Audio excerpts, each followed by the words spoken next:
Welcome to On the Couch, the podcast where real conversations meet real change. Pull up a seat, get comfortable, and join us as we dive deep into the conversations that matter most to Black and Brown communities.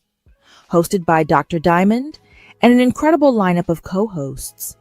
On the Couch brings you raw, insightful, and empowering discussions, from mental health and wellness to entrepreneurship, life insurance, healthcare, and everything in between.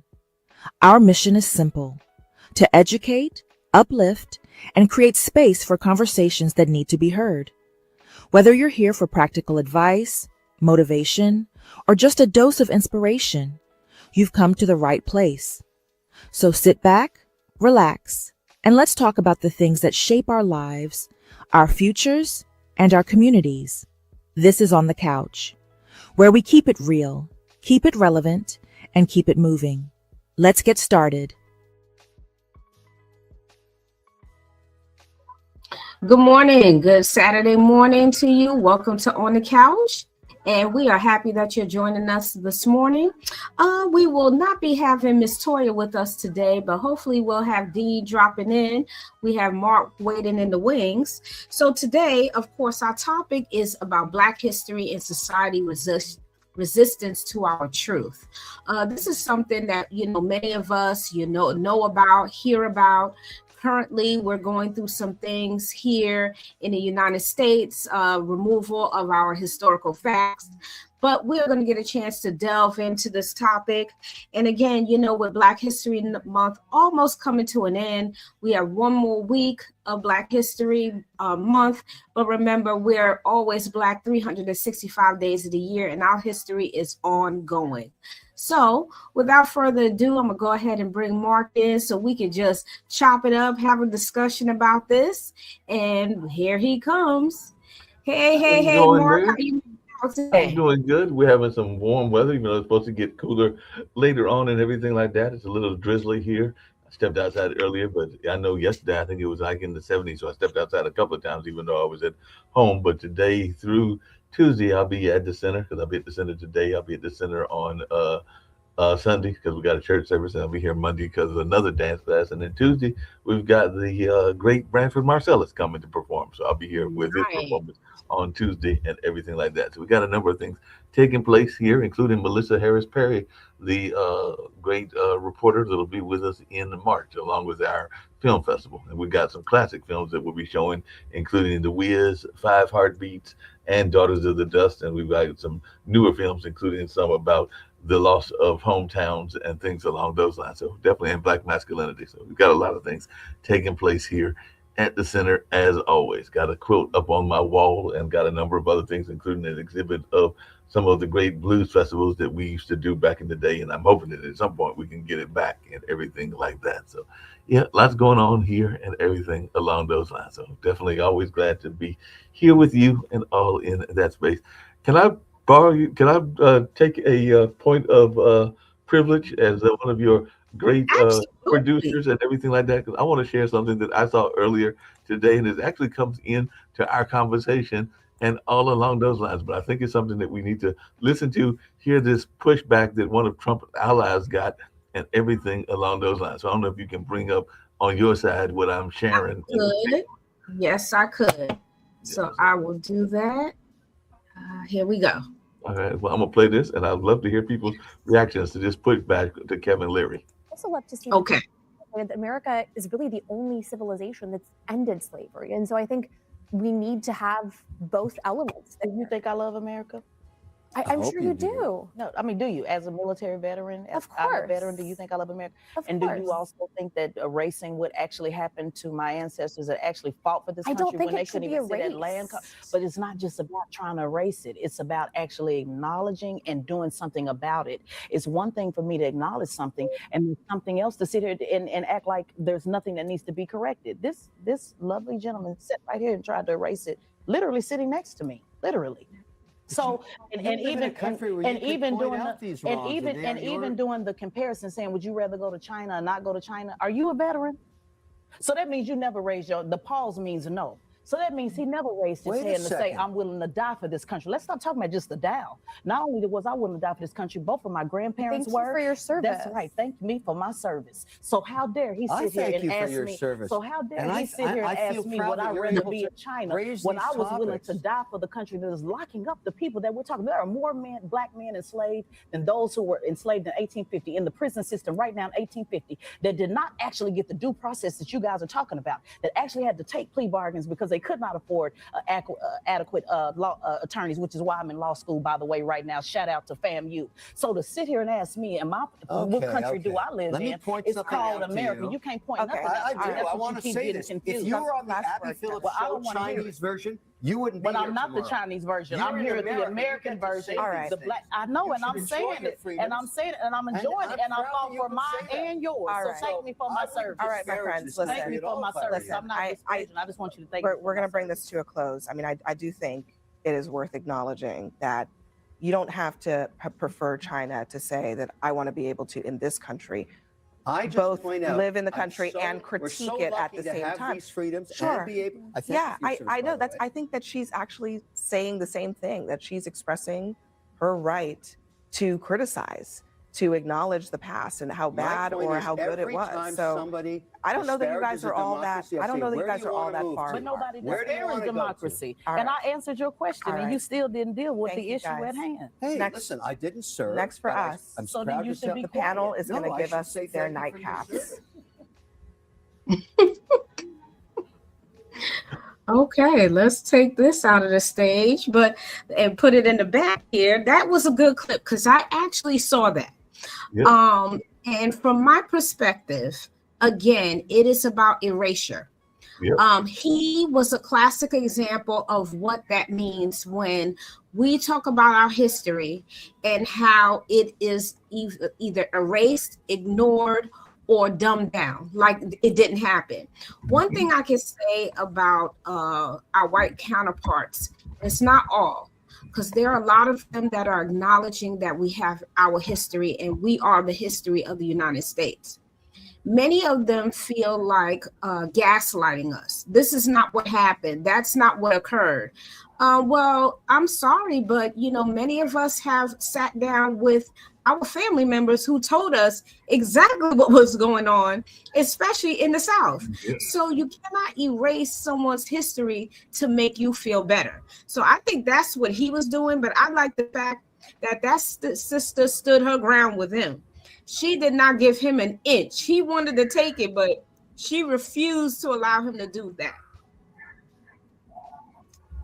So Yeah, she was not gonna have that. I saw that earlier today, and I just thought that was an amazing thing, and all along those lines. So definitely, that was just an amazing one, and all along those lines. So definitely, it was just great to see them break it down and all in that space. So I just had to bring that to your attention because I just thought it was an amazing clip, and I was like, I got to bring this to definitely April, Dr. Diamond's forefront because everything like that. Because I just thought that was a good one to check on and all in that space because definitely he broke it down.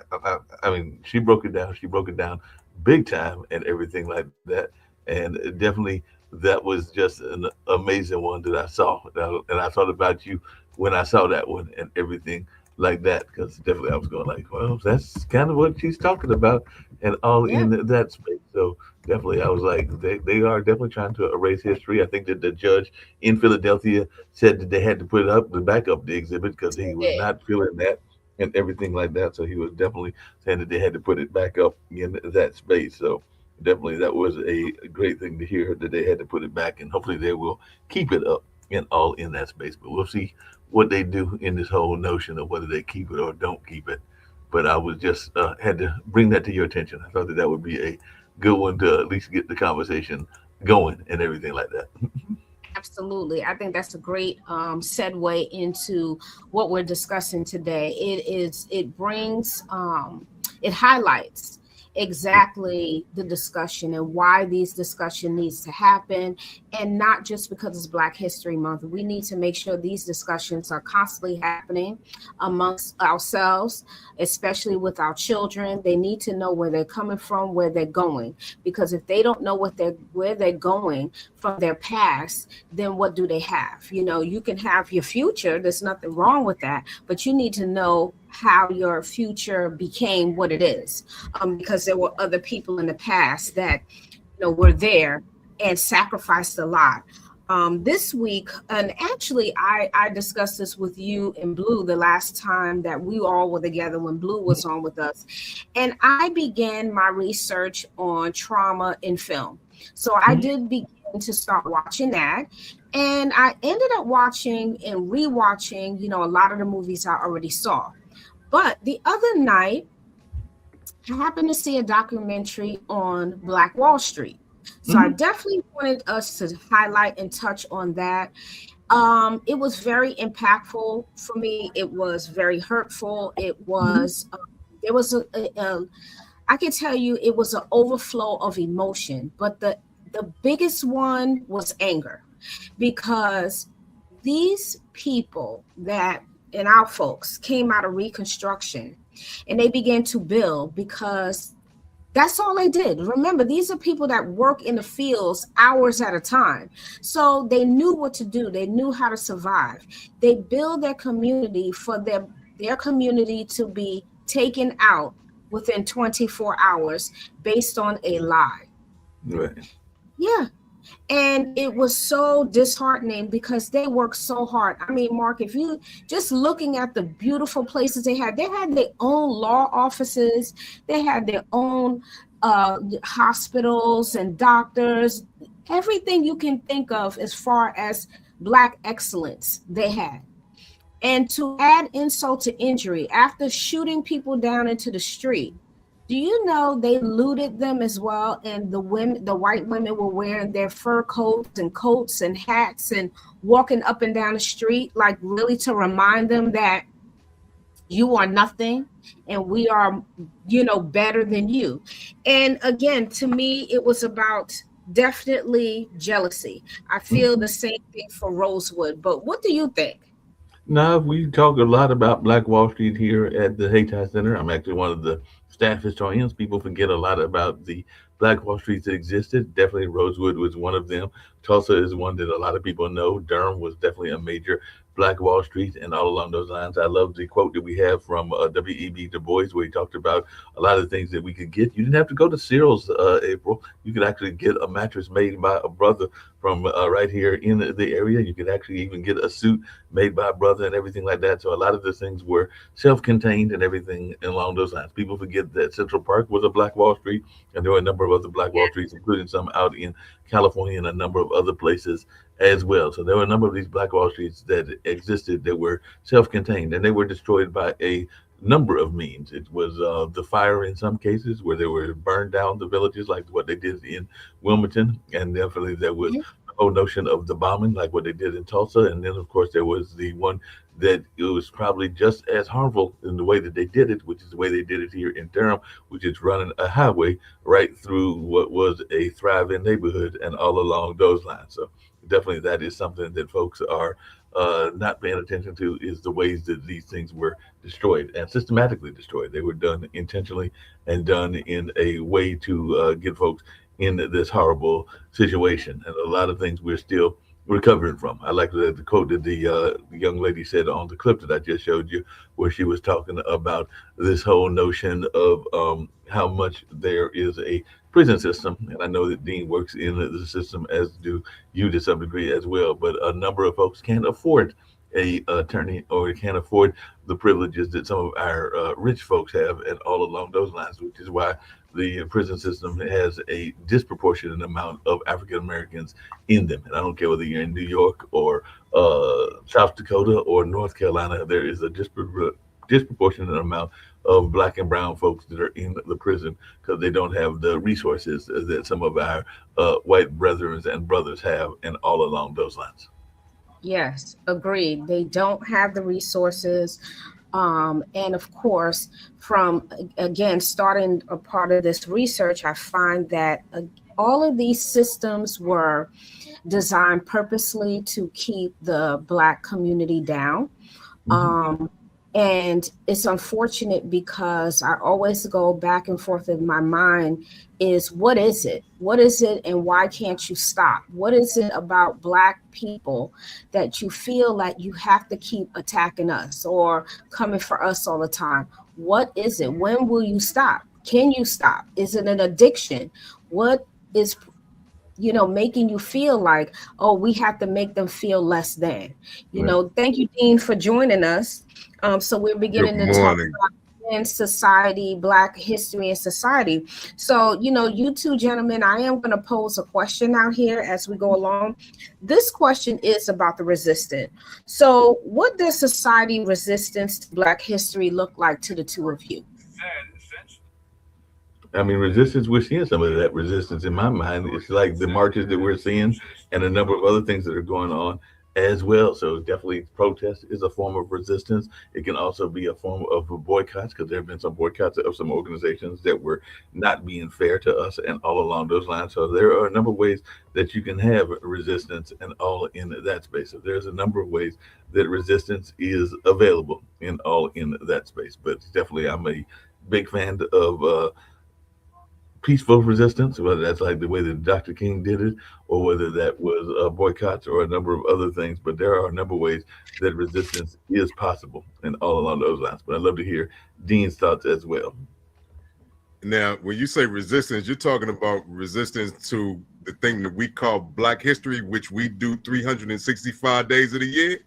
Yes, Fear. from that perspective. But I do like Mark's answer too, because we do need to stand up for ourselves. We do need to resist when necessary. But I would like to hear, what do you think about? Yeah, I'm gonna say it's fear. People are always afraid of what they never tried to understand. It's hate for their own reasons. I don't even want to know why you hate me, but it doesn't even matter. But what we need to do as Black people is we have to continue the traditions. We have to continue teaching our history. I can't wait for school to teach our babies our history. Some of them look like us, some of them don't. That's fine. But school is not the first introduction to the greatness of the thing that we call Blackness. So, they resist it because they want us to forget it. If I can get you to forget something, then I can tell you what it used to be, and you're going to accept it as true because there's no one there to tell you the truth. So now we have to teach our babies what our elders and ancestors taught us.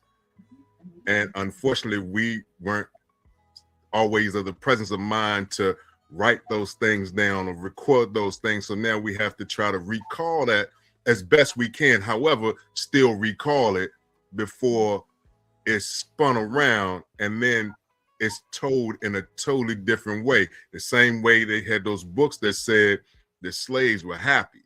Now, I'm not sure what slave I don't know was happy to be beaten on, molested, raped, abused every single day. I don't know anybody that likes that type of treatment. But the way the story is being told is like they came over here and everything was all good, but it wasn't. Right. And then fast forward now, even when you go through in the 90s, when all of a sudden those who are, I'll be 53 this year, but you look at individuals in that time frame, in our time frame, age frame, for a Black man, it was rough because we were called super predators. Right. And then they took it and they ran with it. So now here we go. We were born public enemy number one, and coming through civil rights and all of that stuff. Now, how funny we find out that the same individual that had the animus against black men was a black man himself passing for white. Right. Isn't that funny? Right. But it's not. Right. You know what I mean? So now you look at all of this stuff and you say, what do we do? Yes, we still have to fight for what's right. What's going to benefit us? Don't worry about everybody else. We've been falling for that trap too for a while. We want to help everybody else's cause except our own. At what point do we say black man, black woman, do for self? Yeah, it does involve sometimes some people helping you to get what you need. But when are we going to stop helping everybody else? And then after the help is done for them and they got what they needed, they disappear. So we have to, you know, our loyalty is for everybody except ourselves, and we got to change that around. It's not a bad thing, but now we just have to redirect it, and we have to get it to a point where we take care of ourselves. And hey, y'all, we need your help. Hold on 1 second. We'll be right there, but we got to handle this situation first. And if you can't wait for us to get there, then move on and God be with you, because we're not going to sit there and just be, I'm not pulling the cart all day. Who else is going to pull? You know what I mean? And when I say I'm thinking of black men and women as a collective. When are we going to stop pulling the cart and get it automated so that we can learn to ride it? Right. That's my immediate thought, but you know, I'll shut up and give you a show back. But it's fine. It's fine. But that was good. That was a great perspective into what does that look like when someone is, or our Caucasian counterparts, even those that are not Caucasian, they have these fears of Black people. But the fear is because you suppressed us enough that you are afraid that retaliation is going to happen. But why inflict pain on someone if you're afraid of the repercussions? So don't do something if you're scared of it, you know? So I find that as they create our history or try to rewrite it, but it looks like many people are waking up. That includes some of our Caucasian brothers and sisters out there that are really looking at this and saying, wait a minute, this is not right. This seems like, you know, this was created. These lies were created, that their history is what it is. Yes, they were out there picking cotton. Yes, they were, like you said, beaten, talked down to, wouldn't even allow them to read a book. So we got to go back, though. Right. Go back to just Africa itself and just the Moors, the Ethiopians, right? The Somalians, all of those people, the Egyptians, you have to add them in because they're Black people, very knowledgeable people. And mathematics and, you know, health, medicine was big for them. See, a lot of people don't even realize that that's where everything came from. The Hippocratic Oath, let's get it right. It belongs to Imhotep. If people don't know that, it belongs to him. He was the one who was our first physician. And then you had others, you know, that he would be the most popular, but we had others. You're talking about a people of brilliance. So you had to stop them from being educated. So right now, who's the most educated in this world, John? The most educated. I'm going to ask you, because you can answer this question. Who's the most? Answer that question. Yes, you can. Who's the most? I mean, you can't see him, but I call him the Most High. That's who I would say is the most intelligent. True. So, but you know, human beings on this earth, who is the most educated? You know what? I don't know. Maybe call me dumb on this one, because I'm gonna let you answer that question, because I'm gonna see if I agree with you, and we go from there. Huh? Black women. Oh, you're talking about collective? Yes, the most educated, the most you know, and you can't take nothing from them. No matter what you try to do, and they're the most educated, the most dedicated, and you know, every little minute they want to discount the achievements of Black women.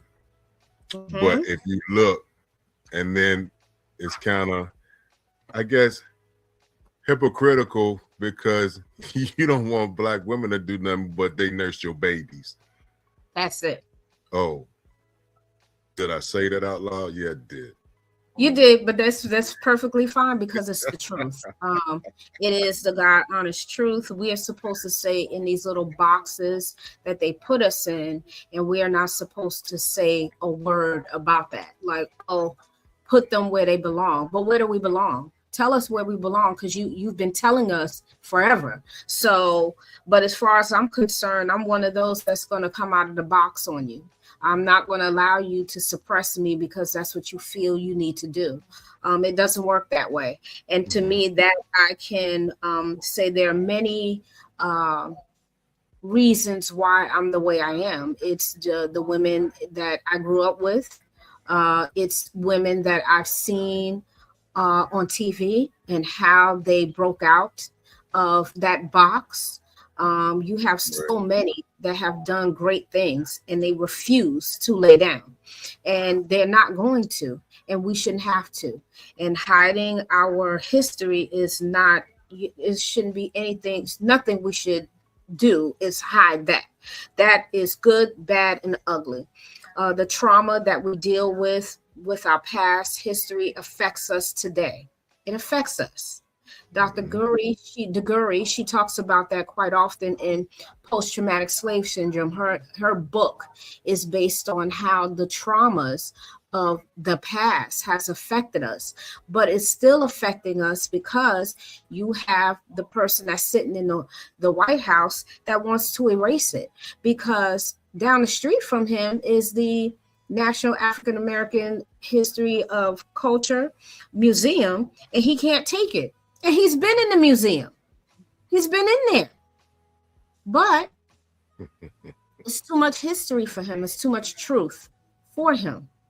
And I recommend everyone that's listening to us and come back to the replay, please start going to these museums. Now, you and I, Dean, we talked about this not too long ago when I said, I'm on a quest to actually start going to a lot of these museums. I always wanted to do that. Like, that is on my bucket list, that I want to go to almost every single state and go to every African American museum, because there's a wealth of history in there that's going to tell you stories that will be beyond what you're thinking about. Again, don't erase who we are as a people. We made your history by being here, bringing our brilliance here. We were human trafficked here. And for you to insult us and say we're not worthy, it is very insulting. To shoot us down like dogs in the street, to allow dogs to attack us in the street when we were just standing up for ourselves. These are the things that we go through and have been through, and we are now still losing brothers out here. Why? Some of our sisters are dying out here too. For what? All for fear. That's what you said, Dean. Fear. Yep. Now I got a question for us, Mark. You said something, John? You said yep? No, I just said yep. Yeah, the fear. So here's another question for you guys. Yep. What happens to people when their history is denied or distorted? Hold on a second. I got another one for you. Are you ready for another one? Yes, I'm ready. This will actually tell you what happens when the people's history is distorted and everything like that. It's actually a person that I have a great deal of respect for, and all along those lines have had a great deal of respect for him. And Dean knows this because I've talked about him a couple of times and everything like that. So I'm gonna bring up what happens when people's history is distorted based on this lovely one that I found out from the great Gil Scott-Heron and everything like that. So let's check out what he says about history and what happens when people's history is distorted. So if you'll pull that up in the, I got it over there, everything like that. So let's check this out and see what he's got to say about this. Okay. And to say that somebody went to a hell of a lot of trouble to make sure that when we looked things up, we wouldn't fare too well. And we would come up with totally unreliable pictures of ourselves. But I've compiled what few facts I could, such as they are, to see if we could find out a little bit of something And this is what I got so far. First, white folks discovered Africa. They claimed it fair and square. Cecil Rhodes couldn't have been robbing nobody because, hell, there wasn't nobody there. And white folks brought all the civilization because there wasn't none around. How could the folks be civilized when wasn't nobody writing nothing down?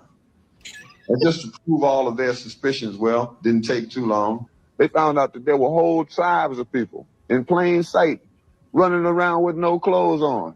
That's right. The men, the women, the young, and the old righteous folks covered their eyes, and no time was spent considering the environment. Hell no, this just wasn't civilized. And another piece of information they had, or at least this is what we were taught, is that unlike the civilized people of Europe, these tribal units actually fought. And yes, there was some crude implements, and yes, there was primitive art, and yes, they were masters of hunting and fishing, and courtesy came from the heart. And yes, there was love and medicine, religion, intertribal communication by drum, but no paper, no pencils, and no other utensils. And hell, these folks never even heard of a gun. And this is why the colonies came, to stabilize the land, because the dark continent had copper and gold, and the discoverers had themselves a plan. They would discover all the places with promise. You didn't need no titles and deeds. Then they would appoint people to make everything legal, to sanction the trickery and greed. And back in the jungle, when the natives got restless, they would call it guerrilla attack. And they would never describe that the folks finally got wise and decided that they would fight back. And still, we are victims of word games. Semantics is always a bitch. Places once referred to as underdeveloped are now called mineral rich. And the game goes on eternally. Unity kept just beyond reach. Egypt and Libya used to be in Africa. They've now been moved to the Middle East. There are examples galore, I assure you. But if interpreting were left up to me, I'd be sure every time folks knew this version wasn't mine, which is why it is called his story. I was wondering about our yesterdays and digging through the rubble.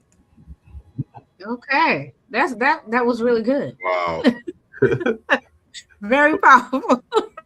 Gil Scott was no joking. He broke it down, and it's still today. Today we're hearing people talking about the mineral riches of Africa and everything along those lines. So you're in that conversation even today and everything.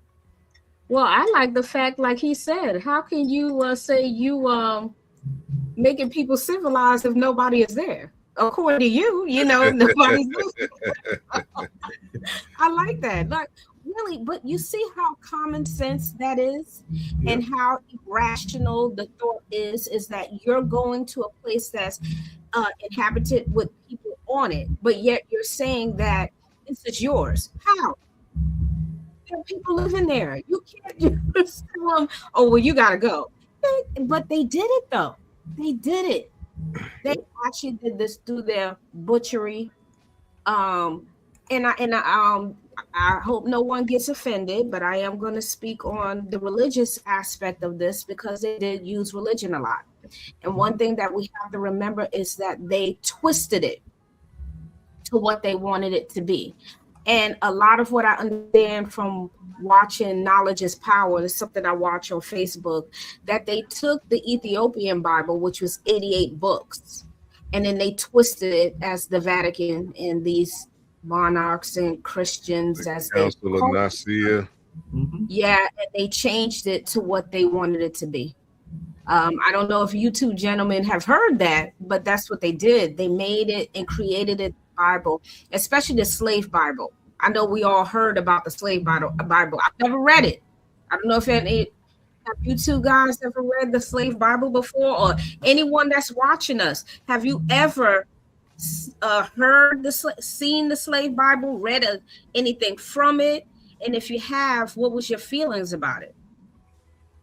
I mean, I was aware of it, and I know that they would have their own ways of putting out the Bible verses because they didn't want the Bible to help free people, even though Harriet Tubman was probably using the Bible to help get people free and all along those lines. But they definitely wanted to give their version of what was going on and everything like that. I mean, some of the things didn't really make that much sense if we look at like the version of Jesus that we see in a lot of churches and everything like that. So, but he was supposed to have been born in Africa. So, and like we talked about the wool of the hair and a number of other things as well. And Dean, what about you? Slave Bible? I have not, but I surely would like to read it because I bet you it's more than 66 books in that book. In that Bible. Yeah. That Slave Bible, though, as Mark was saying, there's certain things that they cut out. There's certain things that they allowed us to read. We do have one of our guests here that's watching. First thing he said was Curry. He said, I've seen Gil live in 1970. So he had the pleasure of seeing him in person. That's awesome. And the next one, Mark or Dean, heard of it, never read it. So I think we all have heard of it, but we never had the opportunity of reading it. But how these slave masters designed this was that they would allow some of the, I guess, the extraordinary Black ones that can read, like Nat Turner. Nat Turner was the exception to the Black folks on the plantation. So he was able to learn the Bible, but they didn't expect him to learn it that well that he started seeing that you use the Bible to enslave us. Now, what this says, and I just had to look it up actually, it said the Slave Bible, formerly titled Select Parts of the Holy Bible for the Use of the Negro Slaves in the British West India Islands, was published 1807 by British missionaries. It was not a full Bible. It was heavily edited Bible designed to teach obedience, submission, and compliance while removing anything that might inspire hope, liberation, or resistance. So out of 1,189 chapters, only about 232 remained out of the Old Testament, and out of the New Testament, out of 260 chapters, only about 110 remain. So roughly 90% of the Old Testament, 50% of the New Testament, it was cut out. Wow. I hope everyone hears that. Now, I've never heard, thank you for those facts, because I didn't even know those facts at all about that. I know that there was a slave Bible. And then when you watch these different movies that we see, as you notice, the theme is they always use the Bible or honor your master, your human master. That's something they threw in there. But then you get 40 lashes. No, but that's what they did. That's not what you're supposed to do, but that's what they did. Mark, go ahead. You looking up videos real quick, Dean. Since you're looking up videos, check out Dr. Ben. See if you can find some clips from Dr. Ben. You know who that is? Ben Yusuf. You said Dr. Ben. What was the last name? It's Yusuf. Let me see if I can spell it for you here. Dr. Ben. He's long gone now, but I tell you what, he spoke a lot of truth. Hold on one second here. Dean, you can keep going because I'm sorry to interrupt you. I'm just going further on to this. They said, what did they remove from the actual Bible? I found them. Hold on a second. Right? And they said anything that affirmed freedom, justice, deliverance from oppression, equality, human dignity, and God hearing the cry of the oppressed. So some things like Moses leading Israel out of slavery, taken out. Most of the prophets who condemned injustice and oppression, taken out. You know what I'm saying? And they left things in, like I said, obedience, submission, servitude, endurance of suffering, like Ephesians 6:5, which says servants, obey your masters. You know what I'm saying? Or Titus 2:9, which says teach slaves to be subject to their masters. Those things were left in. And then when you fast forward, certain things that, like growing up, everybody used to lead church, put that one finger up, tip on out. Yeah. You know what? They used to, that's how the slaves put their finger up because they had to go to the bathroom. Wow. So now you're asking for permission. Yes. Your finger up. You're couldn't just correct. get up. Like present day, you just get up and go to the bathroom. You just leave, go to the bathroom, come back whenever you have to, right? Uh-huh. But yes, like they lied to us to control us. And because they kept us from, if we can keep you from learning, that starts all there. If I can keep you ignorant, I can control you. I don't want you to learn how to read. I'm gonna kill you if you try to learn how to read, because the second you do, you're gonna understand that everything I said was a straight lie. Correct. Uh-oh, we got a problem. And again, this is about resistance to our truth. Right. What you just provided to us was truth, right? That if we know the truth, and I'm talking about us as Black people, and this spins into present day as you're speaking. You see how conditioned we are? Yes, many times I've seen that people put their finger up and walk out. Being quiet or not looking at somebody in their eyes. We have been conditioned to do these things, okay? Right. And this is carried through generations, and it's unfortunate because we became fearful of these people who would harm us. And it's not all of us that and I can't deny Black resistance, because there was plenty Black resistance. It's just that, you know, we were so conditioned to, we have to save our lives and our children's lives. And when we're talking about the spanking and everything else that happens, most of the spankings, when mothers had to do that and they were on the plantation, they spanked their kids to be quiet and not say anything, because if they say something, they will be sold. Right. That's why. And I'm not saying that they didn't get disciplined. A lot of the times the mother would stop the children from speaking because of those reasons. What do we do now? If we put that in today's time, don't say nothing to the police. Keep your hand open on the steering wheel. Don't make any sudden moves. Come on. Listen, you and I did that with our son. We had to tell him that. When you're driving, pay attention. Don't do this. I'm telling you, don't make any sudden moves. They'll try to harm you. Why should we have to do that? But we had to because historically, cops were citizens on patrol, right? Correct. And it is what it is. And it morphed into now lessons that you teach young Black men how to keep from getting jacked up when dealing with law enforcement. That's a long title, but at the same time, those are the things that, hey, look, don't say too much. Right. Don't show that attitude. Right. Yeah, it's a little hindrance, but your goal is to go home. And not your heavenly home, your earthly home. You know what I mean? Correct. So and unfortunately we've had to pass that on as well. How to keep from getting jacked up. You know what I mean? Mm-hmm. And you know, just like they said, and I was still looking at the last thing I'm gonna say about the slave Bible, but there are 3 known copies that survive today. There's one in London. Okay. There's one at Fisk University, and then there's one Fisk University, and then the one is at the Museum of the Bible in Washington, D.C.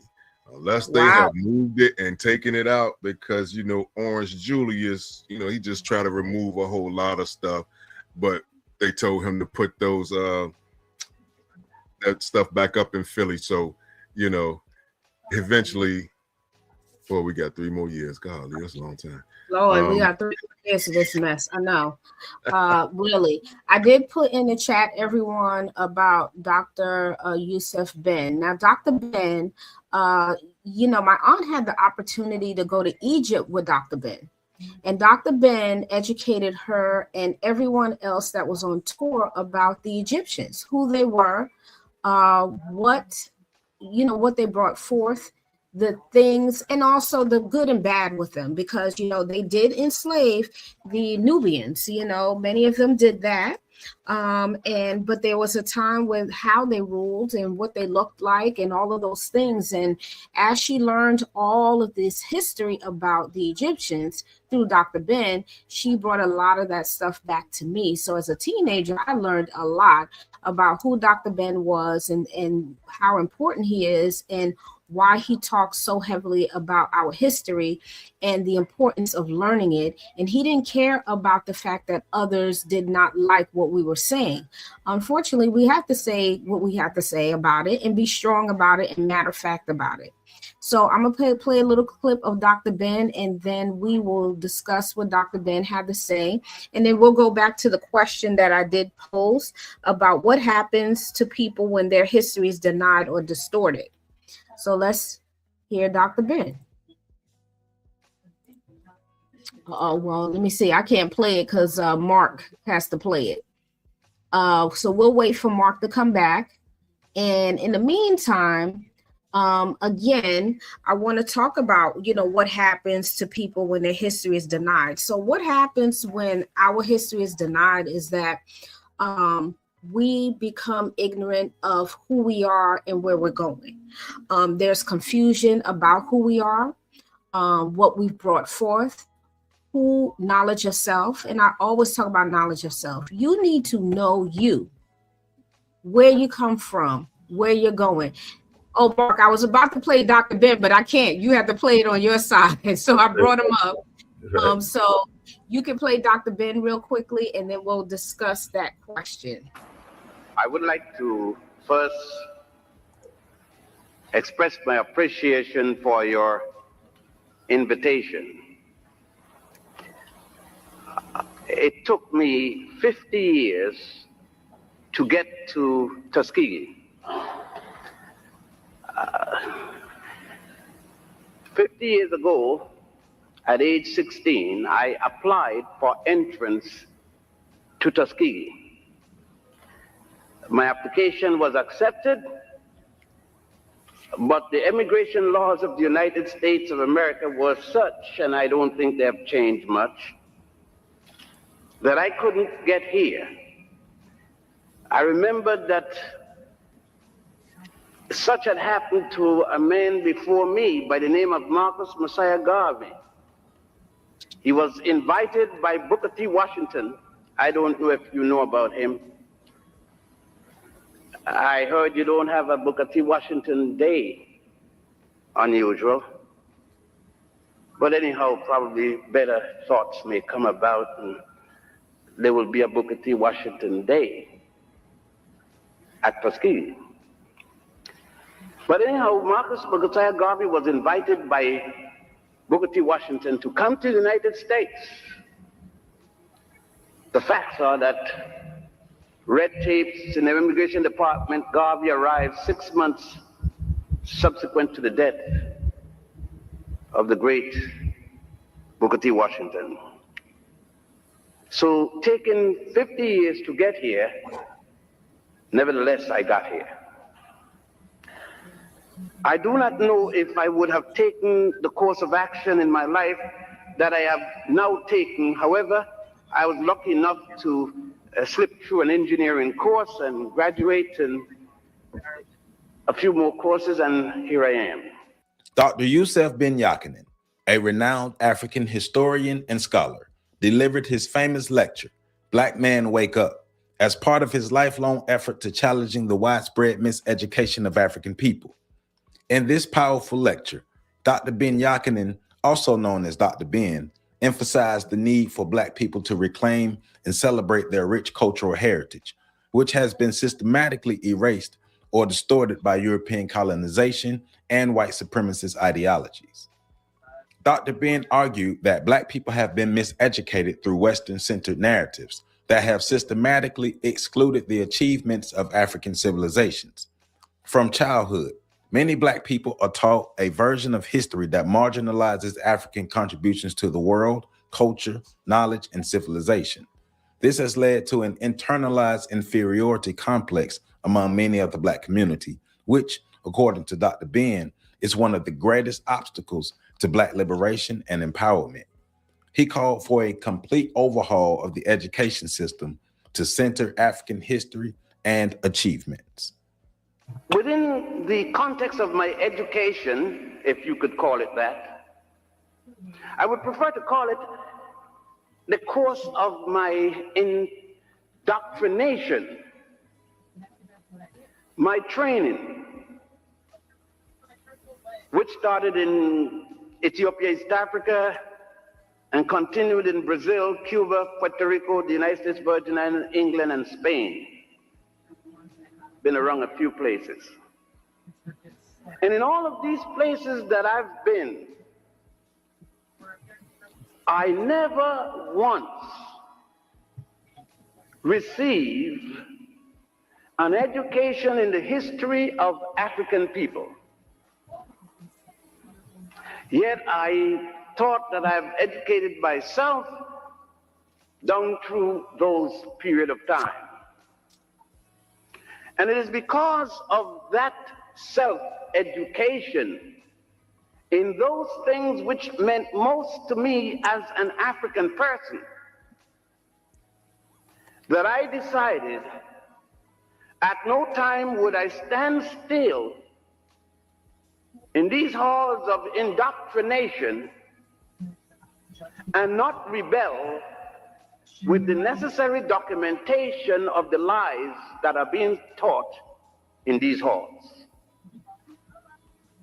And so I may be saying things that may hurt many of you, if not most of you, because some of the lies have become your dear frame of reference. We could start with the Greeks. I hope you of fraternities and sororities don't get too bothered about it, since the Greeks weren't too much anyhow. But we can start with that, because there is where our institutions of learning has decided to start civilization. Yet the Greeks are only here from at least 1000 before the Common Era, or before the Christian era, as you would prefer to say. Let us just, for example, cite one. And that particular person would be Hippocrates. And I'm sure that you heard of Hippocrates. And when you consider that Hippocrates wasn't born until 333 BC, or before the Common Era, yet in your education you were told that Hippocrates is the father of medicine. That's a lie. There's no way that I can say about it other than it's a lie. A lie is a lie, whether it's in the university or in the church. How could Hippocrates be the father of medicine when the first time you see him, he is in Egypt learning medicine from Africans? There are numerous papyri, medical papyri on medicine. The nearest to Hippocrates is at least 1300 years before he was born. For example, we have what is known as the Hettus papyrus, the Evers papyrus, and now the so-called Rockefeller papyrus, the Edwin C. Smith papyrus. All of these papyri. Okay, guys, so let's resume here.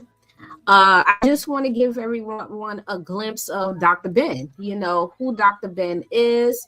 I see that Mr. Curry here said that his uncle, I would like for everybody to see this one, that his uncle actually went to Egypt as well. And, oh, I'm sorry. He went to Egypt as well, and he too was with Dr. Ben as well. And you had the opportunity of hearing him at SCHU, Schomburg Center in Harlem. Yes, I grew up around there. I went to the Schomburg all the time as well. And Dean, you got a chance to understand who Schomburg was, right? You learned who he was. This African-American man who came. Yes, from, I did. You know what?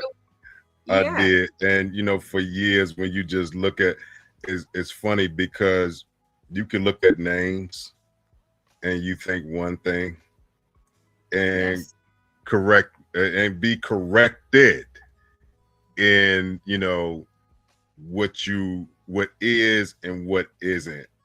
And he was actually the father of Black historical recovery. You know what I mean? Right. He actually, what makes me remember, he passed in 1938. That's the same year my mother and father were born. But he stands as one of the most important architects of Black historical preservation. So his life reshaped how the world understands the African diaspora, and his legacy lives on in the Schomburg Center for Research in Black Culture in Harlem. In Harlem, yes, in Harlem. So it is, if you would like to know, it's 515 Malcolm X Boulevard, New York, 10037. And when I tell you it's very easy to locate in Harlem, you will find it. And it looks like it's a new front in comparison to when I grew up, but you will be able to locate it. I wanted to at least give you all this information, and I'll put it in the chat as well. If you ever visit New York City and go to Harlem, Harlem has a lot of rich history there as well. I know most people know the Harlem Renaissance. Awesome. But there's more to Harlem than the Harlem Renaissance. So remember, you have the Apollo.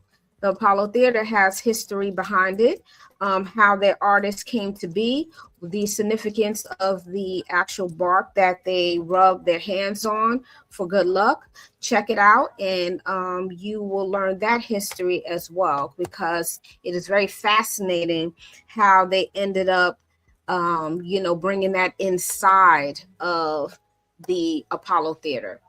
So again, there is the information for the Schomburg there. So I hope you all have the opportunity to, it didn't pop, oh, there it is, it popped up. So you have the opportunity to go out there and check it out. And again, Blacks and Wax, if you've never been there before, I think you should go there as well to get an opportunity to see us in wax. They have this particular historical, everything is historical, but there is a exhibit there where you go there, and it's a slave ship, and the slave ship consists of adults, women, and children. And this exhibit is quite striking, and it can get you emotionally because it is just the appearance of how the exhibit is set up.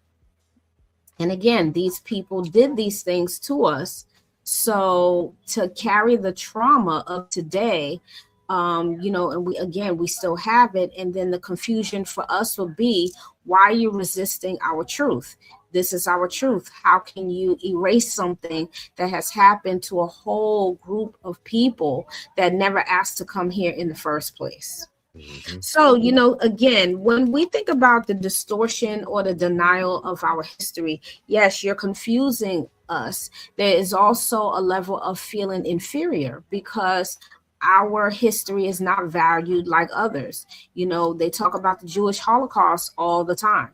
That's talked about, and heavily, Columbus Day. We all know the true history about Columbus. Columbus did not discover anything.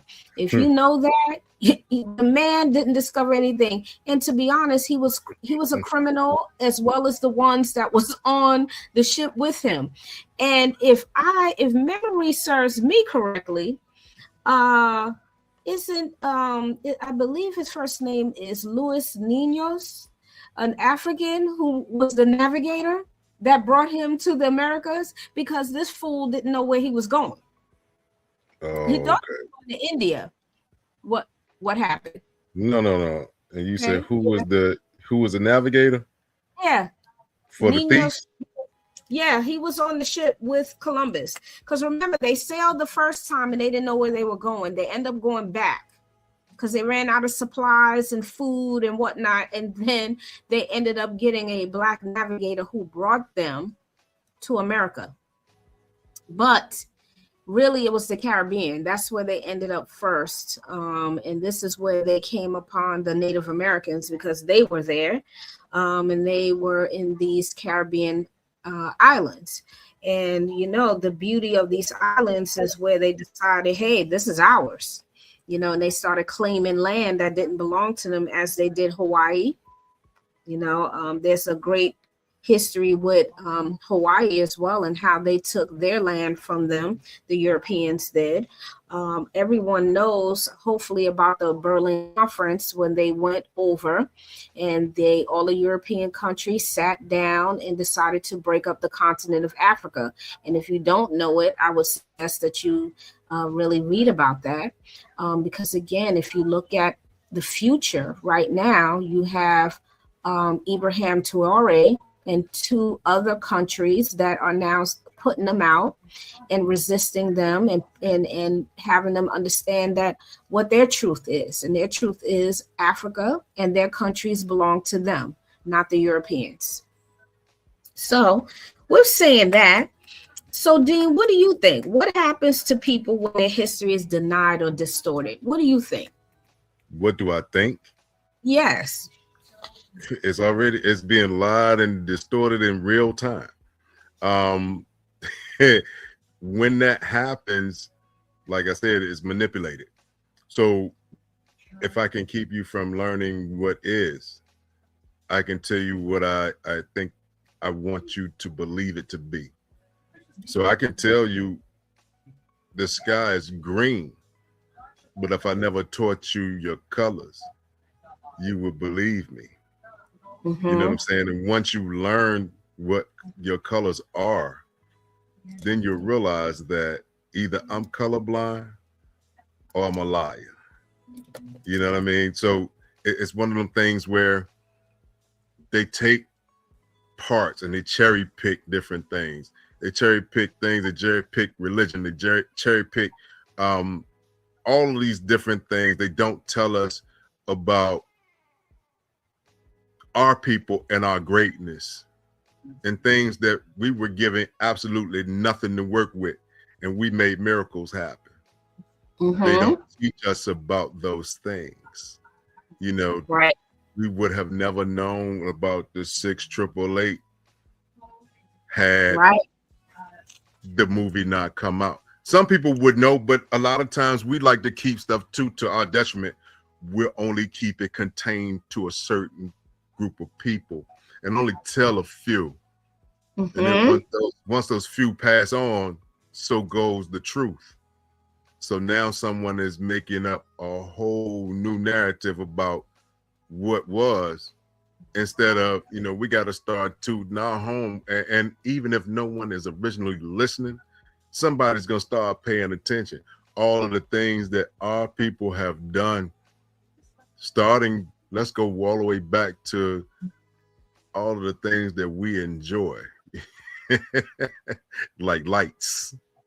I know damn well, and you do too, and so does everybody watching. Some people might get mad, but it is what it is. We wouldn't have things that we enjoyed, like ice cream and potato chips, iron that press your clothes. All of those things would not exist. GPS that we use for our phones now wouldn't exist. Gladys West just recently passed away. Right. We could sit here for the next 3 hours and just go down the list of all of the things that we created that they stole. Right. And there's no shame in what you gonna do. Yeah, I'm on your internet and I'm telling the truth. It might be not yours. I gotta figure out who actually originated the internet, because they told me it was a brother that did that too. Yeah, I understand it's a brother also. Now, you know what I'm saying? So now but when you don't know and they don't teach these things, then you believe that the first person that introduces it to you is the person who is the founder of or the creator of, and they don't tell you that, no, I didn't create it or I found it. They won't tell you that part. They'll just run with it. So now you look at that, hey, that's the originator of this or this, and they don't say a damn word. They just smiling over there in the corner because somebody finally paid a nobody some attention for something that they did absolutely nothing to create, generate, or fix. So, it's a daily process, and we have to pick up those batons and run with them and start passing them on, because like the older folks used to say, we ain't getting no younger. And before we go, we can't let the stories leave when we leave. They have to be here after we're gone. Every achievement that any one of us has ever done needs to be recorded. It needs to be publicized, and it needs to be certified and left around, so that our babies, boys and girls, know that we weren't just some dark-skinned people that was getting whooped on and picked cotton, and then all of a sudden they let us have a couple of dollars. It's way bigger than that. Yeah. Absolutely. It's way bigger than that. And thank you for bringing up the 688. I want to bring up a few others that were hidden. And this is, again, resistance to our truth. You also had hidden figures. You know, these three ladies were remarkable, brilliant mathematicians. And if you didn't see that movie, again, they were called computers. Right. So which was very crazy to me to hear that that's what they were calling them, computers, and then had the nerve to insult them on top of that. Well, like that's the first insult. They didn't call you by name. They called you an object. An object. A computer. But yet again, these women were brilliant. They came in, they did their job, and they did what they were supposed to do. But now look at how many years it took us to find out who these hidden figures were. Right. We didn't know them until that movie came out, because I didn't know anything about these three ladies, nothing. And then you had to talk about the Tuskegee Airmen. I didn't know a whole lot about them either until I saw the first movie with Lawrence Fishburne in it. Didn't know about that. And then Men of Honor. I like Men of Honor because it showed you how resilient he was. Now, they all were resilient, but Bashir, Carl Bashir, he was very resilient. They tried to really kill him because when he took his test, he was in the water for hours. He stayed down there and froze the hell up. Yes, and he ended up succeeding. And when you think about the history, they contribute to the history, and yet society, white society, some of white society, because I don't want to generalize, they would suppress that type of information. Our children need to know about these people. Why not? Why not? They need to know. We have to teach it. We can't wait for anybody else to teach our history, because when you do, it's going to get distorted anyway. Just like, for instance, and I'll give it back to you in a second, but you remember the Bugs Bunny cartoon when they say, well, I'm gonna send you to Timbuktu? Yes. Timbuktu was some far off land or something like that, right? And you know, Timbuktu is right in West Hampton, New Jersey. Yes, it is. It was created in 1826. This year will be celebrating 200 years. It was founded by 4 black men who purchased land from Quakers. Those founders established a school, a church, and a cemetery. And descendants from Timbuktu's early settlers still live in West Hampton in the surrounding community. So they're about to have something to commemorate 200 years of existence. It still exists. It's a small community, but at the same time, one of the movies that we're going to be showing as part of the film festival is Daughters of the Dust, which is the celebration of the Gullah and Geechee culture in South Carolina. So definitely that's a culture that a lot of people have forgotten about. But Julie Dash is actually at Spelman, I think, in Atlanta as a professor. But definitely she's the one that created that movie. But that's one of the movies that we'll be showing and all along those lines. So that'll be in March. So next month that'll be taking place at the center here. But that'll be one of the movies that'll touch on that history aspect. Awesome. Yes, the Gullah Geechee. That's my folks. And very proud of them. I didn't know the wealth of the history until we started having our family reunions, and we didn't know that we were speaking that dialect in my grandmother's house because we were speaking her dialect, and we didn't realize it until we went into the community. So what I will say is that, yes, they have a wealth of history. If you don't know anything about the Gullah Geechee people, look them up. They are definitely descendants of Africans. They have all the African traditions you can think of by making the baskets. The traditional different types of foods such as okra. Everything they do serve, you will get rice with it, because you will become a rice connoisseur. The red rice, very popular with the Gullah Geechee people, and it depends on which ones, because each ones are different. When you think about from the ones that's on the coast, from South Carolina to Georgia to Louisiana, they're very different. So, but I would say research them and see if these people are in your family, because more than likely they are. I also want to big up our Native American communities as well. We cannot leave them out because they too are a part of our history. So I just want to make sure that they're acknowledged today as well, because at one time they all lived with African people, and they joined and lived together in these communities and had children and everything, and they lived as one happy community. So I just wanted to also big them up as well. I think Mark was trying to also play something for us too, but when he comes back on. When we reclaim our history, what shifts for us as people?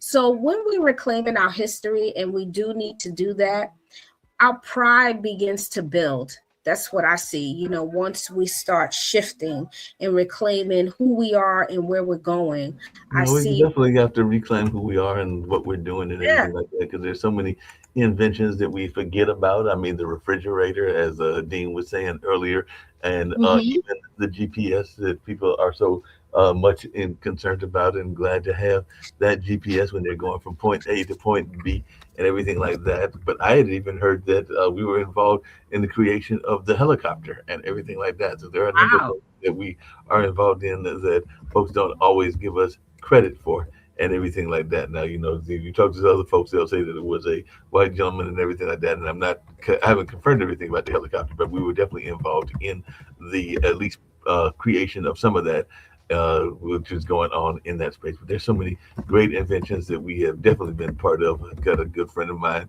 that has a company called Asymmetry.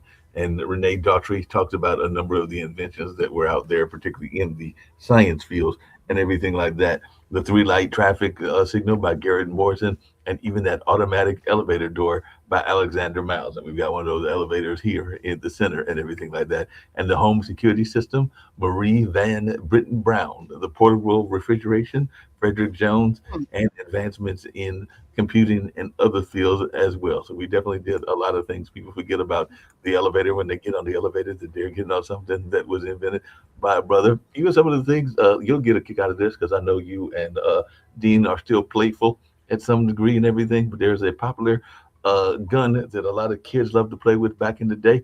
The Super Soaker was invented by Lonnie G. Johnson, who was an aerospace engineer who invented that popular water gun back in 1990 and everything like that. And the personal computer, Mark Dean co-invented the personal computer in the 1980s and holds multiple patents for computer technology. The improved ironing board, Sarah Boone patented a narrower curved ironing board in 1892 designed for sleeves and garments. The electric lamp bulb, Louis Lattimore improved the light bulb with a carbon filament and assisted in developing the phone. And the voice over IP and text to donate, Marion R. Croak. So definitely that's one of those things that people forget about. And we can even go in medical and agricultural things like that, like the open heart surgery. Dr. Daniel Hale Williams performed one of the first successful documented open heart surgeries in, are you ready for this? 1893. The biopsy gastroscope, Dr. Leonidas Berry invented a specialized tool for inspecting the stomach back in 1955. And of course, we all know about George Washington Carver, but people forget that the dough kneader was Jody W. Reed, who patented an improved machine for mixing dough in, ready for this, 1884. and also things that a lot of people use. Like I know some of our listeners are in the military. The folding bed, invented by L.C. Belly. The rotary lawnmower, which sometimes people got to use if they got a lawn in their house. John A. Burr, and the modern fire extinguisher, Thomas J. Marshall. So those are just some of the things that we have laid our hands on, and all along those lines. So there's a lot of things that people don't give us credit for, and everything like that. Right. That's just incredible. Hey, even the home security system, co-invented by Marie Van Witten Brown. I think I mentioned that earlier, but yeah, that's the home security system that you see advertised all the time. And of course, the three signal, that was Garrett Morgan and everything like that. So yeah, we've done a lot, including the refrigerated trucks invented by Frederick McKinley Jones in 1940, and everything like that. And of course, like I said, that elevator door and the Electrodet microphone, co-invented by James E. West in 1964. Even for those who aren't quick to pick up the mic during karaoke, microphones are used every day to communicate over distances far and wide, and the vast majority of microphones used today, including the ones found in phones and cameras, use the microphone co-invented by a black man, Dr. James E. West, was tasked with creating a more sensitive and compact microphone while working at Bell Labs in 1960. Along with his German colleague Gerard Wessler, he invented the full electric microphone, which was considerably less expensive to produce than the typical ones that were back in that day, and everything like that. And even the carbon light bulb filament, that's Louis Lattimore in 1881. So hey, a lot of these things we don't get those credits for, and we need to get more credit. So I agree with y'all on that. And give a shout out to Mark Dean, who did the color IBM PC monitor and the gigahertz chip. He did that, co-invented by Mark Dean, circa copyright 1980 and 1999. Before flat screens and high definition LCD monitors were the norm, PC displays were limited to screens with no color and tethered to computers with limited processing power. That all changed thanks to the black inventor and engineer Mark Dean. And he began working. How about this one? In the early 1980s. Straight out of left field, those video games that people love to play. They could thank Mr. Jerry Lawson for that one. Who was he? A black man. How about that? Street sweeper, invented by Charles Brooks. Like, this is great. That, you know, I love that we're sitting here and saying all of these, presenting all of these historical people that have brought some type of invention, and I love bigging them up today because they deserve that. And anybody else, Dean, you was bringing up? You know, those x-rays that folks get when they go to the hospital to find out what's going on with you. Yes. George Edwin Alcorn Jr. Nice. X-ray inventor, you know. Those people that need those eyes done, like they can't wear these anymore. They got the cataracts. You can thank Sister Patricia Bath for that cataract surgery. You know what I mean? So it goes on and on and on. Like I said, we'll be here all day talking about the greatness of us. You know what I mean? But it's just a month. We know why originally the month of February was chosen, but now we go Black History 365. 365. And just remember, you all, look for and shop Black. I mean, there is so many different companies that are coming out now. Although, you know, it's not like they're giving me anything, but I have bought and purchased things from them. Tote and Carry, Actively Black, Baskin Lavers. Just make sure that you're supporting Black. It is time to give back to our communities. And, you know, of course, shop the right way. You know, when you support and see what these people are doing for our communities before you are spending your money, because it is important that, you know, those of us that want the support, that they're giving back and doing the right thing by our communities. Also, just to, you know, piggyback off of reclaiming that we were just talking about, it's just so many things that when we're reclaiming our history and our stories, that first of all, it gives us some pride, and we need to think about that even with the next generation behind us. It heals some generational wounds. So whatever wounds you have open, it can heal that, because if you don't know something, you're ignorant to what you don't know, but you can fill that wound by educating yourself. Reading, you can even listen to books now. Black AF, Black History, check it out, by Michael Harriot, checking him out. Then you have also the 1619 Project, that's by Nicole Hannah Smith. Check her out. I'm listening to those two books right now. Well, actually, I completed the Black AF History, and I mean, it is very good. That book is good. The 1619 Project, it's good, but you have to take it in doses because of what you're hearing. What you're hearing, the experience of the African Americans that were here in the United States and what they went through. But it's good to know, again, because you need to heal those wounds. Activism, this should, have you ready to rise up and stand up.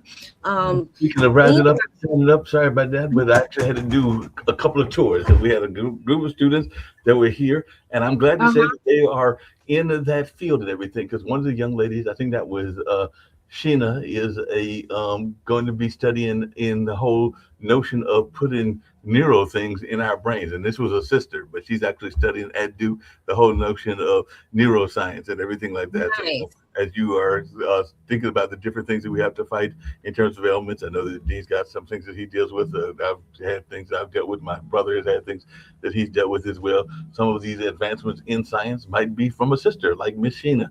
And then her friend Alex, short for Alexandria, was studying nursing over at Duke University. So those are very much involved in that space and everything like that. So we're not just history of the past, but we're history in the making, because these are young ladies that are, I think one of them is in their, will be graduating in 2027 and everything, and the other one might be closer to 2028 or 2029, but they're both in master's programs, one in engineering and the other in nursing and everything like that. So don't think that we are just history of the past, but we're also history of the future as well.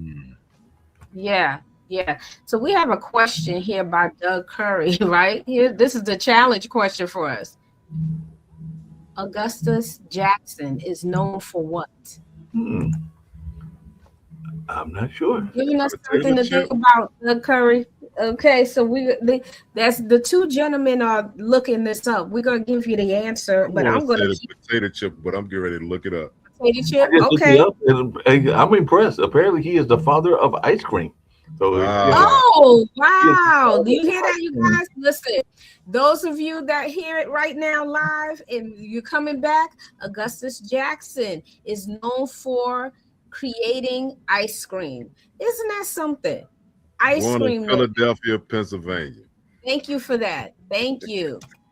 So we need a challenge. So all that stuff we hear about Baskin and Robbins and these other ice cream creators, they have to give their thanks to Mr. Jackson, because he's the one that actually created it, even though there are a number of ice cream companies that are out there, whether it's Breyers or Baskin and Robbins or a number of other ones, but they could not have done it apparently without Augustus Jackson as well.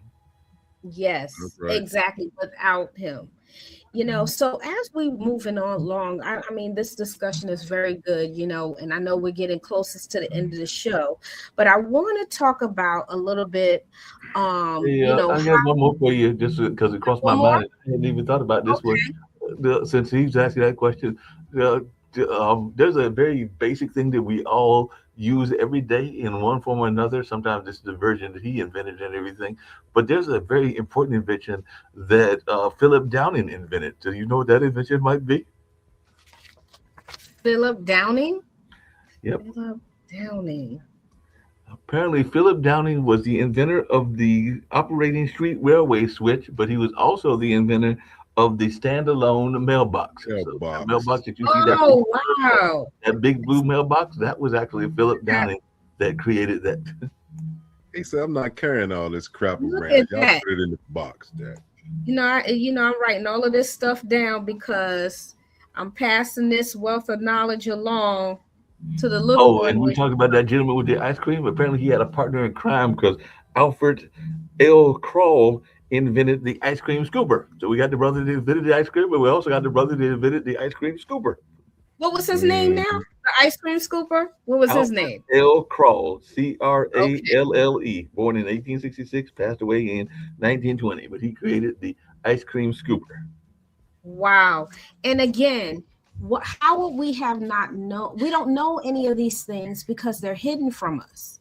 Right. And this is where, the fight, there's a fight for us to say, hey, we know that we have added more to history than we are allowed to see, right? So why do we think the fight over teaching Black history intensifies right now? Well, I'm going to give you a couple of bullet points. Fear of accountability. You don't want to be accountable for what you inflicted on us or suppress us from knowing. Political power and struggles, it's a political game for them. As long as we keep Black people from knowing who we are, we always going to have one up on them. The threat of empowerment, of Black identity. Yes, because again, this goes back to knowledge of self. You know yourself, then you can stand up for yourself. And then cultural pride and movement, gaining momentum. Yes, we do need to be proud of ourselves, but they don't want us to be. Look at this. Be proud of ourselves, but plus we have to be proud of a lot of things that we use regularly and everything like that. Because I got another one for you as well. But apparently, if you are going for your snacks, because we all know about George Washington Comfort and the peanuts and everything like that. You go to one of your snacks, one of the snacks that everybody loves to get. They oftentimes will get it when they make their orders in fast food restaurants and DoorDash. And I know I've been guilty of ordering this food as well, even if you go out there. But George Speck is known as the inventor of, are you ready for this? Because I don't know that I knew this, but he is the inventor of the potato chip. Right. The potato chip. Yes. I think John was saying that too. Like, again, these things we don't know, but we're eating these things.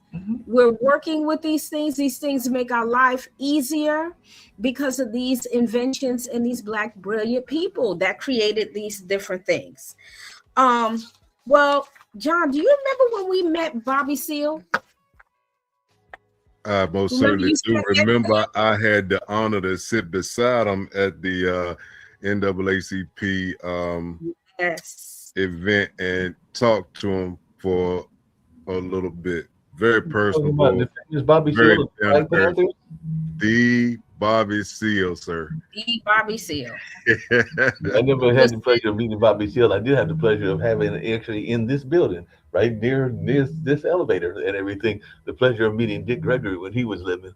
And I've been in spaces where Jesse was at, even though I don't remember physically meeting Jesse, even though we just lost the great Jesse Jackson and everything like that. But definitely have seen some great folks come through. Matter of fact, I just realized that James Claiborne might be coming here to this center in March because he has written a book about being one of the early Black congressmen and everything like that. So I think it's called something, The Field of Eight or something like that. But he was one of the early brothers and everything like that. So it looks like he might be coming here with his book and everything like that at the end of the month, because it's the first eight. The first eight refers to a book that he wrote last year.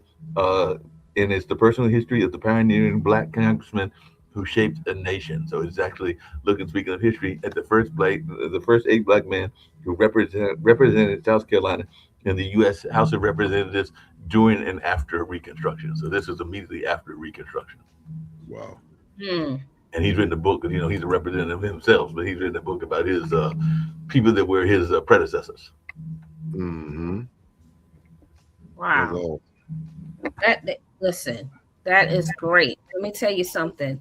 I have gained so much from this conversation today, and I hope others has gained as much knowledge as we have been discussing today, and know that our history, we need it.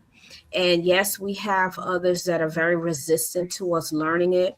But I will say some of our white counterparts that I see on social media, they're starting to see the truth as well. So I big them up for bigging us up and supporting the fact that we are, or have to acknowledge that, we have a history. And it's very important that, that we acknowledge it and, spread it talk about it, and stand up for it. So this is what I would say when it comes to us healing, and look forward to our history. It's important for us because it's restorative for storytelling. So we need it for our generation behind us. Intergenerational conversation. These conversations, we sit down, we talk to our younger kids, and what I find is that a lot of the times, and if the generation behind us, a lot of them are not interested in Black history any longer because it wasn't taught enough for them to grasp it and say, you know what, I do want to learn about it. You have some that do, and others that have no idea about their history and where they're going. We got to celebrate what we have accomplished, where we're going in life, and continue to pass down this history, because this is important, because if we don't pass it down, it'll die off. And then advocating, for ourselves. So we have a person sitting, like Jasmine Crockett and Sister Presley, all of them are sitting in Congress right now, standing up for Black Americans, and as well as our brothers as well, Hakeem Jeffries, one of many that are standing up. And, as we continue to clear this history up, it's, enough of it being distorted. So the more that we talk about it and clear this history up, the less it is distorted and twisted and fabricated, because a lot of the times, again, it is really the perspective of his story, as in white story, and that is not our story, because that's not what we see or what we experience. So I would say, work harder at learning these things, and I hope we gave you some inspiration and motivate you to start looking at our history and learn more about it. So, guys, we're coming to the end of our show, but I would like, of course, we love to depart with our departing words. So I'm definitely going to start with Dean, because, you joined us today, and we thank you for joining us today. Wonderful topic, Black history and society and the resistance to our truth. So we appreciate you adding to the discussion. But what's your take today? What jewels are you going to drop? You know what? It depends on if you decide to pick it up, whether you're going to find it at Jewel or not. But again, our history is every day.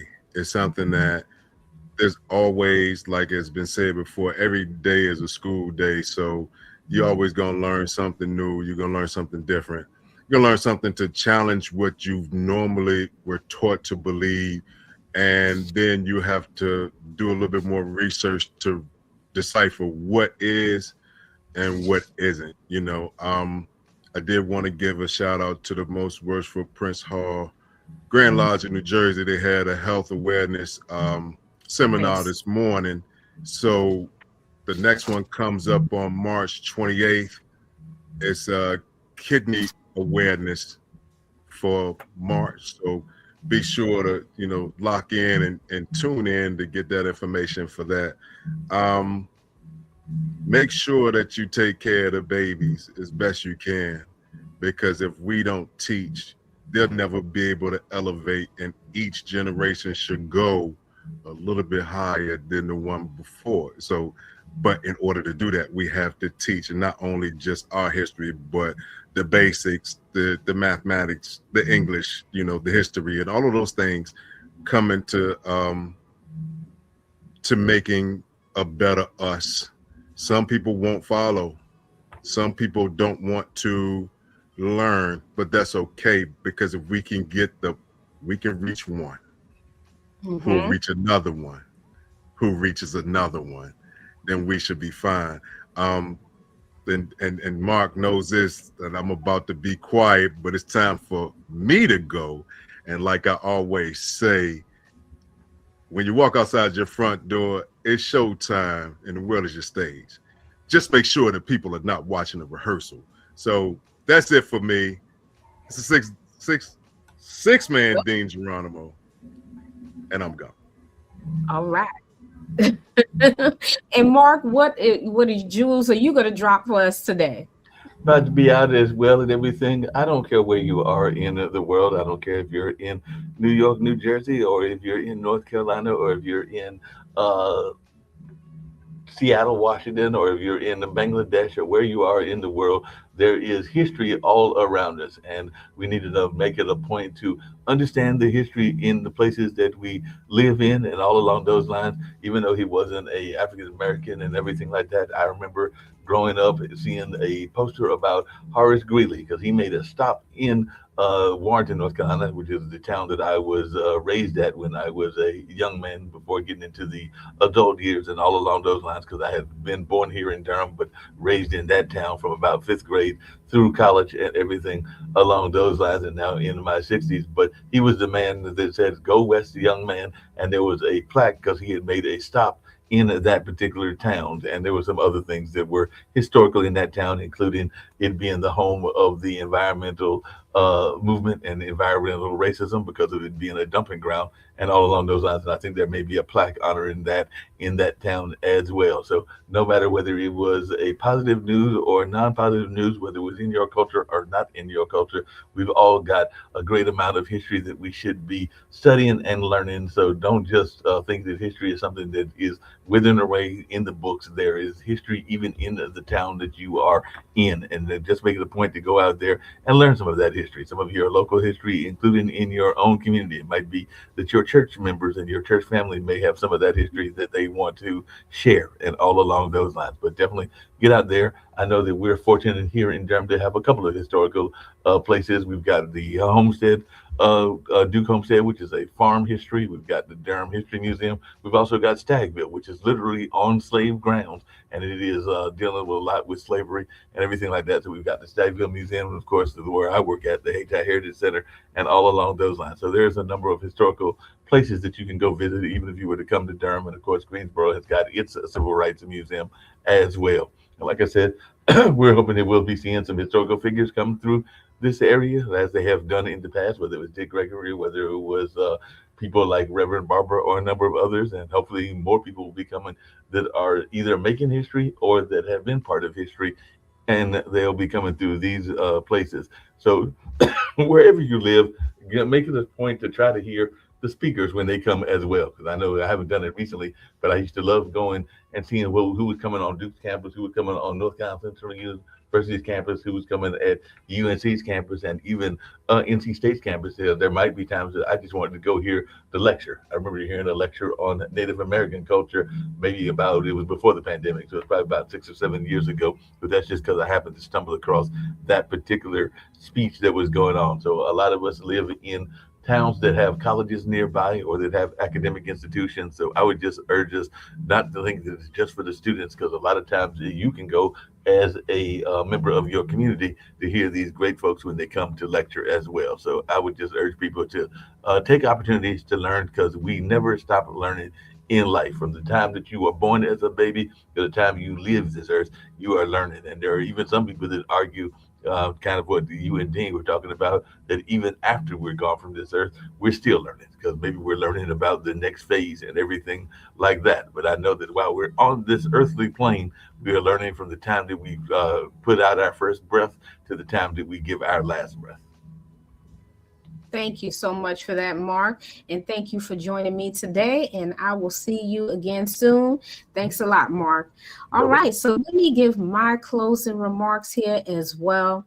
So again, thank you for joining us today on the Couch, where we hold space for truth, healing, and the conversation that shape who we are. As I close out today, I want to remind you, our history is not up for debate at all. We shouldn't be debating about it. Our history stories are not optional, and our truth, no matter how uncomfortable it may be for others, is powerful, necessary, and deeply rooted. Therefore, that means you must make a connection to who you are, where you're going, so you understand what the future looks like for you and the generation behind you. And we are responsible for passing on our history and not losing it or have it watered down. So it's important that we stand up for our history and fight for it, just as Philadelphia did. And they made sure those exhibits was put back where they belong. If today's conversation stirred up something in you, that's good. Hopefully, we hope something stirred up where you're going to go out and it motivates you to begin to share, read, listen to books if you have to, watch movies, documentaries, whatever you want to do to educate yourself. We hope that it stirred something in you. Talk about it with other people, family members, children, and even in your community, as Mark said. Do some things. Go out in the community. There are a lot of historical events going on that's about Black history. So we urge you to go out. But remember, please subscribe to us. You can find us on Facebook, of course, on YouTube. Again, on Facebook, look us up on the couch. We are always on every 2 weeks. And I love, talking to you all and bringing you some knowledge. I didn't talk too much about the traumas of, the traumatic things that happen in Black history. But as you know, I always talk about the impact of what things do to us as Black people. One thing I will tell you is always make sure you're cognizant of things that are bothering you, even from the past. Get help and seek the help. Our communities, depending on where we grow up, could have been traumatic to us. Some of our communities could have been positive to us, which is a good thing. But anything that seems to harm you, even till this day, make sure you seek out some help, just so you can have a clear mind and live your everyday life how you see fit. So again, just make sure you follow us, and we thank you so much for joining us today. Again, I hope you learned something from us today as we shared and talk about Black history and society's resistance to our truth. We thank you again, and you all take care. Peace, love, and tranquility. Thank you for joining us on the couch. Bye-bye, everybody. Thanks so much for tuning in to another episode of On the Couch. I hope you enjoyed today's conversation and found it as enlightening and inspiring as I did. Remember, the stories and experiences we share here are just the beginning of a much larger journey. Don't forget to subscribe on YouTube, look for the notification on Facebook, and find us on your favorite podcast platform. Your support helps us keep the conversation going and reach more listeners just like you. Until next time, stay curious, stay kind, and keep the dialogue alive. Peace, love, and tranquility. Take care, and we'll see you on the couch.